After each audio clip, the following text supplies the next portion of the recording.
O objetivo da nossa convocação e comunicado da nossa coletiva de imprensa é justamente para comunicar que, passado o prazo, hoje, o advogado da deputada Carla Zambelli, que está aqui, doutor Pagnazio, vai apresentar a defesa da deputada junto à Comissão de Constituição e Justiça, na nossa CCJ. Diferentemente do que em alguns momentos alguns pensaram, nosso partido tem estado ao lado da nossa guerreira e soldado Carla Zambelli, neste momento em que ela atravessa. É lógico que as comissões estão funcionando e muitas coisas acontecendo, e comunicamos há pouco menos de 30 minutos atrás essa coletiva de imprensa, e os colegas que puderam estar aqui demonstrando a sua solidariedade à Carla, apesar da exiguidade de tempo, estão nos acompanhando. Quero agradecer aqui todos que estão nos acompanhando, em especial o suplente da deputada Carla Zambelli, deputado Tadeu, que aqui está, o filho da deputada que também está conosco, o João, os parlamentares que puderam vir, a nossa gratidão, outros que estão comunicando no grupo que não estão, mas dizer que o PL estará ao lado de todos os seus soldados, por mais feridos que eles estejam. A nossa deputada Carla Zambelli atravessa esse momento de dificuldades e de decisões importantes, mas a liderança do PL, inclusive temos orientação do nosso presidente do partido, que no momento oportuno, como líder do partido, eu vou reunir toda a nossa bancada e nós fecharemos questão com toda a nossa bancada para votar pela manutenção do mandato da deputada Carla Zambelli. O PL não abandona nenhum dos seus soldados no momento de batalha. E além disso, toda a direita Raul está junto, diz aqui o nosso sargento Faú, que é do PSD.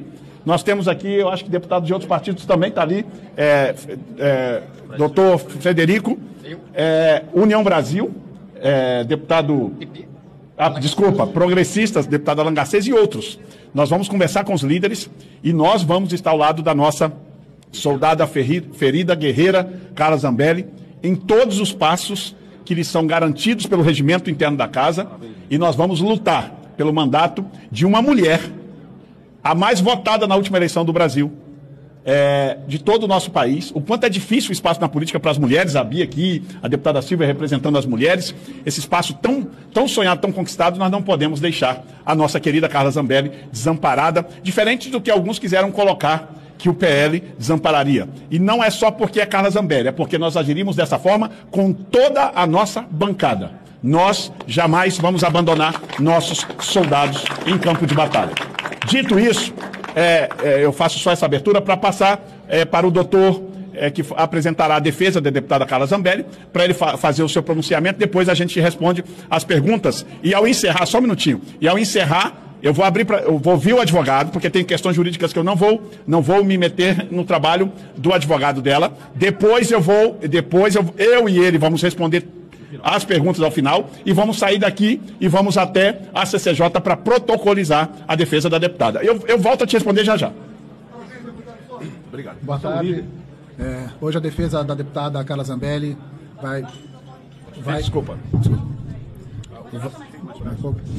vai protocolar junto à CCJ, esperando que a CCJ faça o trabalho de salvaguardar as prerrogativas dos parlamentares. Então, é muito mais do que a defesa de uma deputada, e sim a defesa de um coletivo, que é a Câmara dos Deputados. Essa defesa, ela embasa algumas questões jurídicas e de ampla defesa e contraditório, em que a deputada não teve a chance de poder se defender. Ela sequer foi ouvida para poder se defender. Teve, inclusive, o seu direito de querer saber sobre os 700 gigas que foram o motivo de sua condenação. Ela não teve o direito de saber o que são esses 700 gigas. O Walter Delgatti, que é o famoso hacker, ele foi chamado pela Polícia Federal de mentiroso contumaz, mudou seus depoimentos mais de 6 vezes. Então é isso que a gente coloca e pede a cariação aqui na CCJ. Que sejam ouvidas pessoas que não foram ouvidas de forma constitucional nas outras esferas. E deixando também claro que existem a tripartição de poderes, legislativo, executivo e judiciário. E a partir do momento que um poder, ele manda outro poder caçar os seus, a gente entra numa seara de desequilíbrio entre esses poderes. Tá? Espero, então, que a CCJ faça o seu trabalho com muita maestria e que a deputada tenha um julgamento justo nessa casa. É impossível calarmos praticamente 1 milhão de vozes por simplesmente uma turma não querer ouvi-la mais. Obrigado. Eu não sei se você viu, no dia do julgamento da Carla, o presidente a defendeu. Eu não vi ela falar isso em lugar nenhum. Se falou, o que eu vi foi a atitude do presidente Bolsonaro no dia do julgamento. Ele a defendeu, falou que foi injusta a condenação dela. Esse é um processo longo ainda, né? Nós temos um processo correndo em outro país, que é na Itália. Então a gente depende tanto do processo no Brasil, quanto do processo da Itália para decidir se a Carla volta ou não, mas obviamente a vontade dela é que ela venha para o Brasil e continue aqui como deputada. Sim. O senhor conversou com o presidente Valdemar, quer saber se o senhor também conversou com o ex-presidente Jair Bolsonaro para fazer essa conversa sobre a questão do DL e se os parlamentares mais próximos do ex-presidente Jair Bolsonaro apoiam essa... Eu só tive conversa com o presidente Valdemar. A ordem partiu dele ontem para mim, para que eu reunisse toda a bancada no momento oportuno. A reunião ainda não aconteceu e a ordem foi clara do presidente Valdemar. Nós fecharemos questão na defesa do mandato da deputada Carla Zambelli. Se houver necessidade, eu converso com ele quase todos os dias. Né?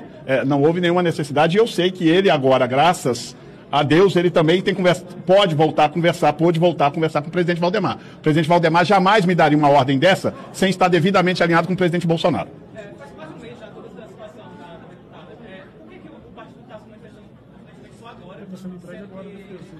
Teve um evento com a mulher sobre isso. Ela foi a deputada de defesa. E ninguém mencionou ela. O próprio presidente Bolsonaro chegou a falar que tem nada a ver com o caso dela. O presidente Valdemar até agora não se posicionou. O que está tendo essa situação? Eu acho que eu sou líder do partido e estou deixando claro que o presidente Valdemar me deu ordem para vir aqui e reunir a bancada e fechar a questão na defesa. Segundo, em nenhum momento faltou, eu acho que também você não deve acompanhar minhas entrevistas, que em todas as entrevistas que me perguntam sobre Carla Zambelli, eu sou enfático na defesa. Verdade. Aliás, não só eu, toda a nossa bancada e deputados que estão aqui de outros partidos. Tem aqui União Brasil, tem aqui PP, tem aqui PSD, tem PRD. Nós temos gente de todos os lugares que estão vendo o que está acontecendo no Brasil. Nunca faltou isso, eu acho que a gente tem momentos, e este é o momento da Carla. Finalmente, nós vamos mostrar ao Brasil o que está acontecendo com a deputada mulher mais votada do país, que ela é condenada pelo STF sem ser ouvida, sem o direito a amplo contraditório. São esses absurdos que vêm acontecendo, que tudo tem um momento certo para falar. E agora é a hora, nós vamos votar na CCJ, isso depois virá ao plenário, e nós vamos apresentar todas as defesas da deputada Carla Zambelli. Sim, na verdade, a lista de procurados do Interpol é uma questão ainda muito aberta, porque até o momento na lista da Interpol não tinha o nome da Carla Zambelli, né? Então, acho que pode até ter uma parte política de pedido à Interpol, mas o nome dela não está na difusão vermelha, pelo menos até a data de ontem. Obviamente, todo mundo tem medo, né, ou não quer ser preso. A deputada, ela é uma pessoa forte, combativa, ela só quer ter o direito à ampla defesa. Então, se ela tiver que cumprir pena lá na frente, que se for na Itália, que se for no Brasil, ela vai cumprir essa pena. Não está fugindo da penalidade, ela está fugindo da injustiça. Como está esse processo da questão da extradição? Está sendo tentado barrar essa questão da extradição para que ela venha... Esse processo de extradição é um processo que foi muito especulado pelo embaixador brasileiro da Itália, onde dizia que o processo de extradição e a polícia italiana já estava à procura da deputada, eu não posso precisar a data, mas 2 semanas atrás. Tá? Até o momento, o Ministério da Justiça italiano não tem esse documento oficializado para a prisão da deputada, porque lá ela precisa também passar por um processo judicial. Tá? Então a prisão da deputada na Itália é uma prisão administrativa, onde se ela fosse presa na Itália, ela ficaria custodiada para fins de extradição, e não por ter cometido um crime em território italiano. Tá? Então essa questão é uma questão ainda que vai demorar, então diferente do que o embaixador disse, que a polícia já tinha o paradeiro dela e que a polícia está prestes a pegar, está muito longe da verdade. É uma narrativa, então, criada. Totalmente. A lista de difusão da Interpol, ela é pública. Qualquer um pode acessar agora a difusão vermelha e ver quem são as pessoas que estão lá. Né? Bom, aí se nem todos aparecem, eu não consigo saber se isso é oficial ou não. Né? Porque se tem alguns na Interpol na lista e outros não, e ela é pública, é muito estranho. Então aí para mim é mais política do que, na verdade... Não, eu já sei, não, a nossa equipe na Itália checou no Ministério da Justiça lá, isso a semana passada, essa semana ainda não sei. Eu falo todos os dias com a deputada. Eu tenho a prerrogativa de poder falar, independente de saber onde ela está.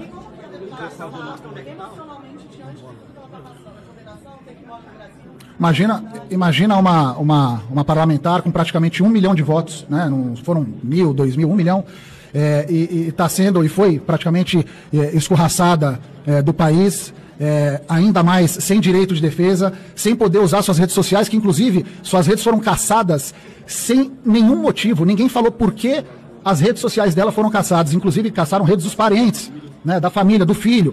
Então, o sentimento dela é um sentimento realmente não posso nem dizer revolta, mas desapontamento com injustiça hoje com o Supremo Tribunal Federal. Só para concluir, o trabalho na CCJ será feito de maneira estratégica. Inclusive, tenho pedido ao filho dela, que aqui está, o João, que nos acompanhe, que esteja abordando os parlamentares e contando a história que a Carla não pôde contar nos autos, para que a gente tenha dos nossos colegas a verdadeira sensibilidade para, na hora da decisão do voto de cada um, seja agora na CCJ e depois no plenário, a gente possa ter os parlamentares pensando e se colocando no lugar da Carla, que é isso que a gente espera de todos os nossos 313 colegas. Pessoal, vejam só, a Constituição Federal é muito clara. No caso da deputada Carla Zambelli, ela tem um artigo 55 que fala sobre a cassação de mandatos. E lá no inciso 6º, é muito objetivo, não tem dupla interpretação, nem de A nem de B. Lá é claro e objetivo. Depois da decisão transitada e julgado, cabe ao plenário decidir por maioria absoluta. O plenário da Câmara ou o plenário do Senado.